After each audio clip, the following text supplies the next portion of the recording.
Hi, I'm Meg Sadler, and today we're going to do a review of the Pluto Trigger. Pluto sent me this, and we're going to have a look at some of the functions. But I did an unboxing video, and you can check that out up here, and that goes through some of the functions. But today we're looking at the Pluto Trigger. So on the front of it, you've got a button.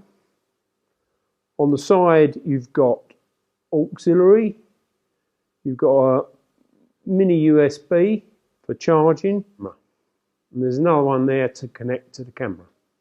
So, as you can see, on the end is a switch, and when it's on the camera, you switch it over, and it gives 3 beeps, or 3 LED flashes, to show that it's on.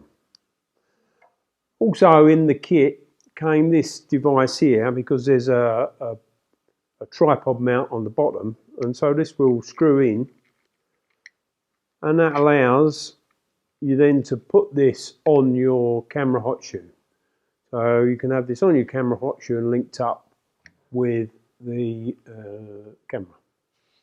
Right, so as its basic operation, this will work on an infrared exposure such as the Canon. You can switch that on the Canon and you would have an infrared remote, and you wouldn't need to be connected to the camera. Now that doesn't work on the Fuji because it hasn't got an infrared sensor. But once you get into the app, on the app you can see you've got shutter release, and so you can mount this on the camera. You can link this up with the into the camera remote, and then on the app, if you go into shutter release, you just have to tap on your phone to release the shutter. So although this is mounted to the camera and connected to the camera, you can be away and just tap it to take an exposure.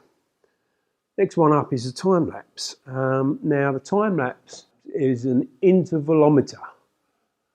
Not easy saying that. And it allows you to set up the duration, the number of shots, the interval, and any delay.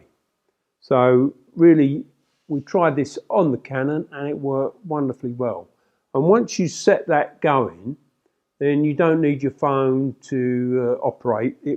This little trigger will remember the settings.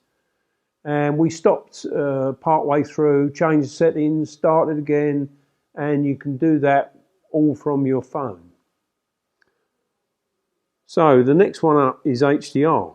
Now HDR is high dynamic range. So you take a light picture, a medium picture, and a dark picture. That's in its simplest form.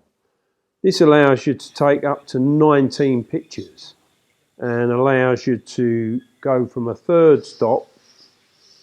of a stop to 3 stops, and then you set your exposure. Now exposure is in tenths of a second or a quarter of a second going up, but this will allow you to set that up. You press the button and it will take 3 pictures. And we couldn't get this to work on the Fuji X-T1 at all. So whether I'm doing something wrong, I'm not sure.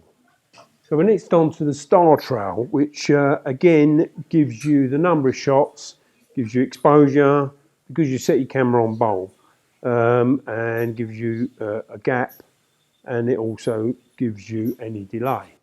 So this allows you to set up for I don't know, 20 or 30 seconds for a star trail, and then you obviously set your ISO on your camera, and your aperture, which is going to be probably, well, it depends what you want if you've got foreground interest.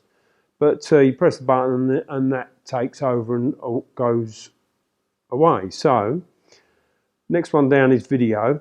Now we couldn't get the video to work on the Fuji X-T1 or the Canon, so not sure whether we're doing something wrong there.